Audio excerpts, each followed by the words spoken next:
Hi, this is Mayur Bardolia, and you are listening to Love Your Business podcast. This podcast isn't about magical tactics on running the business that makes you bored and tired. Instead, it's about how to love your business so that you can enjoy doing it and enjoy more time for yourself.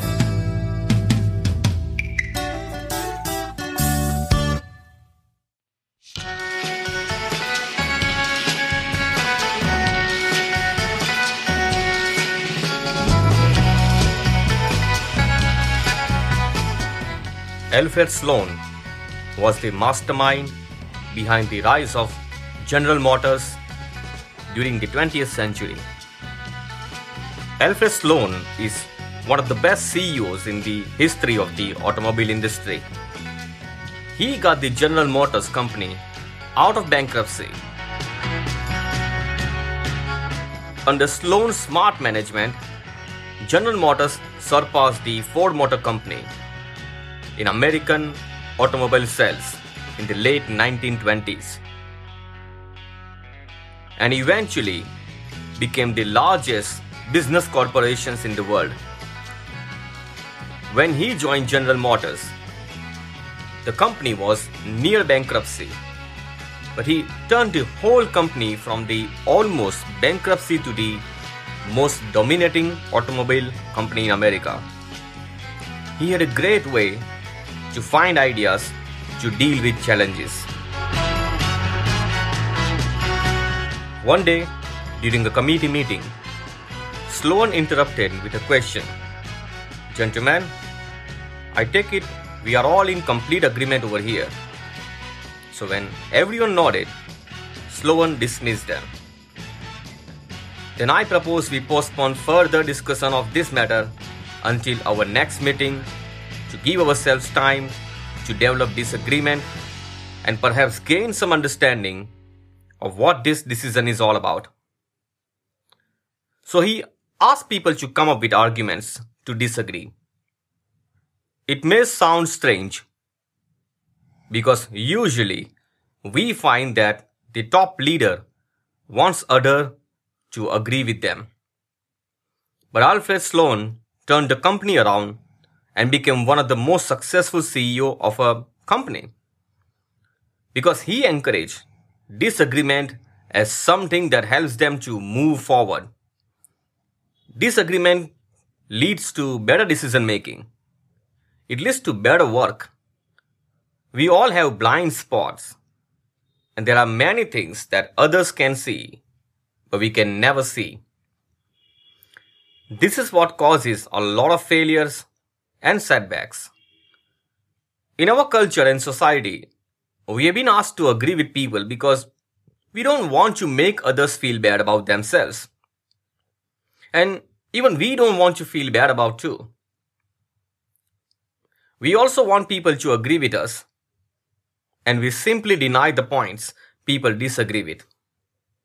So in this podcast, we'll find out how you can take advantage of disagreement. We will also discuss how to encourage disagreement effectively without becoming toxic and leading to drama. We will talk about 3 things in this podcast. Number 1, why is it good to have someone who challenges you? Number 2, how to encourage disagreement effectively. And number 3, how to disagree without making others feel bad. Let's dive in, shall we?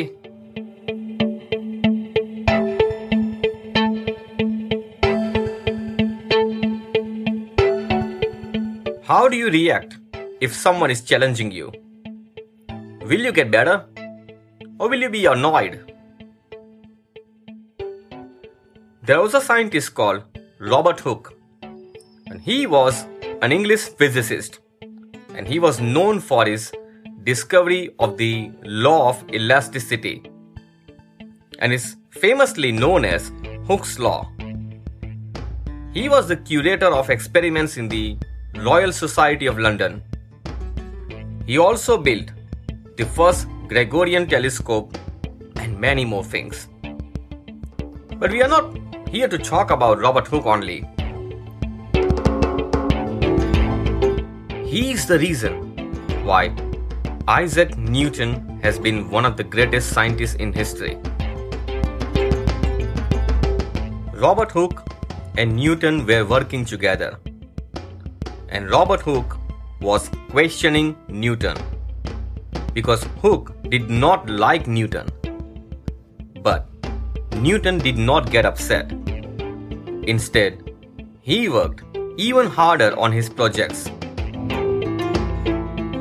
He spent even more time on finding more proof. He became better because there was always someone like Robert Hooke who was looking over the shoulder of Newton. Questions lead to clarity. We need someone who questions us. Doing something new is always complicated to explain. And that is good.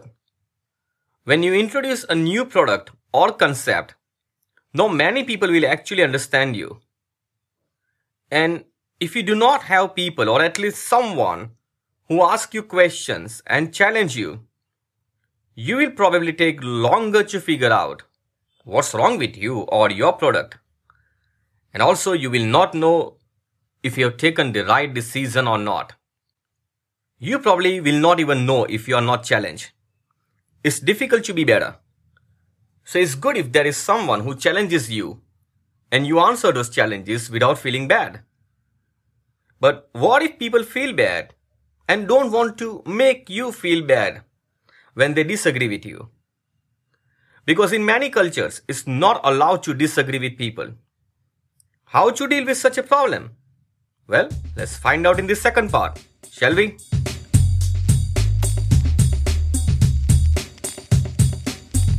In many cultures, it is not allowed to disagree with the superiors.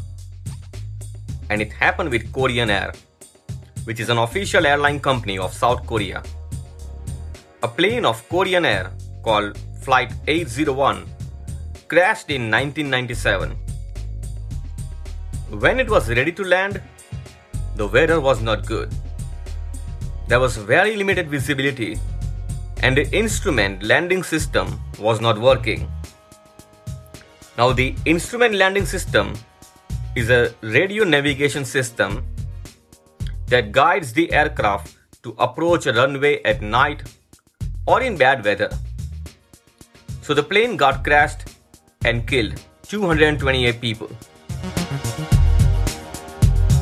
During the investigation, it was found from the recording of the black box that one of the pilots disagreed with the decision.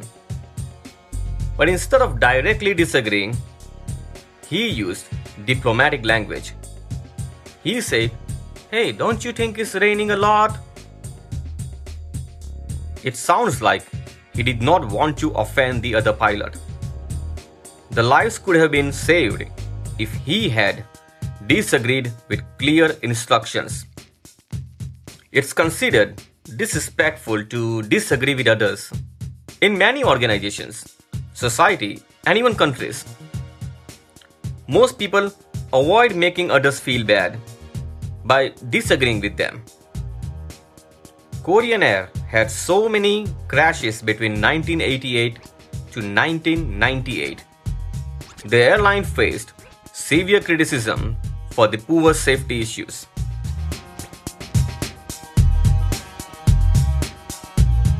It was mainly because nobody wanted to disagree with their teammates, and then they were asked to speak up and disagree.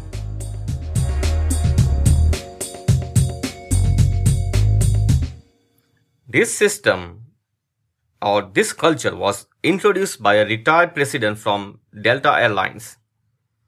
He asked people to change the language of communication from Korean to English. It was crucial because the Korean language has not many words and phrases to disagree with others.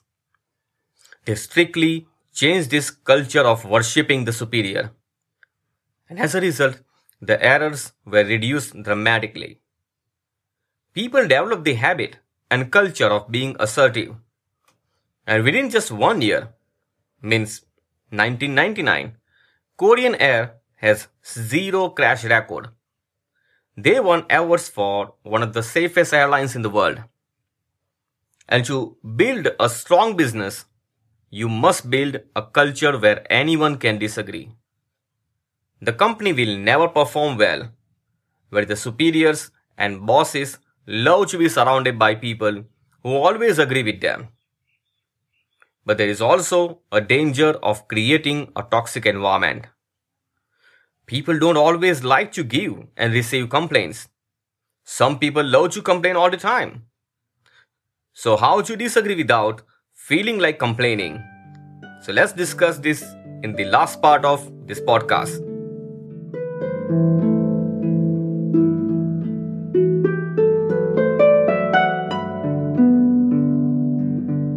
What's the biggest reason behind people get divorced? Well, we can fairly say that the couple leads to divorce because of anger issues. But an expert, John Gottman, has a different opinion. It's not anger that causes the couple to get separated. It's disrespect. Divorce happens when a person disrespects the partner. No relationship can thrive and turn out to be productive if they don't respect each other. Whether it's a family, friendship, business, or organization. In every organization, to build a productive and healthy environment, everyone needs to respect each other. The team cannot make a better decision when they do not respect each other. If anyone thinks of being mighty and impossible to disagree with, there is no way they can make a better decision. John Gottman suggests the difference between complaining and criticizing. For example, how do you feel if someone tells you, "You did not clear your room and take out the trash"? And how do you feel if someone tells you, "You are too lazy and irresponsible. You did not bother to clean the room"? Well, you can disagree with others without blaming the character of others. When you disagree, focus on the task or the decision. Focus on creating a culture and environment where people are allowed to share their opinion without targeting the character of others. Moreover, encourage people to disagree without disrespecting others. No business or organization can thrive by disrespecting others. Allow people to ask questions and challenge others. At the same time, disagreement must not lead to a toxic relationship and culture. So encourage people to disagree and strongly discourage criticizing the person. So that takes us to the end of the podcast. So let's find out what's happening in our world.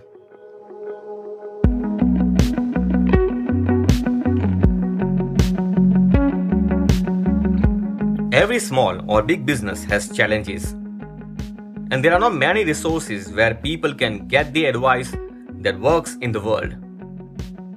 Most advice is shared for big corporations only, but most businesses are small in the world. Small businesses are mostly run by a single person or team of less than 10 to 20 people. If you too are running a business and feeling alone, you are not alone. What if someone gives you an answer to the pressing problems of your business? And not only in just 1 or 2 lines, but in detail. And that too, as often as you want. Will you take the advice from someone who will give you the exact answer that you're looking for? Well, we offer the same support to you. Those who know me, they know I always love to talk to people and give them the information that gets them out of the struggle. So what are you struggling with? Send me an email at mayur@mayurbadalia.com and I will reply to you just like I reply to everyone, whether you are already my client or not. Try out. I will be real with you. Ask me any questions or challenges about anything. I can help you to deal with the challenges with marketing, mindset, personal branding, business problems, sales, and many more. So, if you are looking to get the advice that is right for you, drop me a reply and let me know. I give my trust to you. If I think I can be of assistance, I will answer not in just 1 or 2 lines, but too much detail. And you can ask as many questions as you want and as often as you can. I will certainly include your answer in one of the upcoming episodes of the podcast. And I have the best interest of yours in my heart. Sounds good? Well, send me your questions at mayur@mayurbardola.com. Start with one question and I'm happy to help you. Find me on Facebook or LinkedIn. Just type my name and you will find me. So that takes us to the end. It's Mayur Bardolia. Thank you for listening. Bye for now.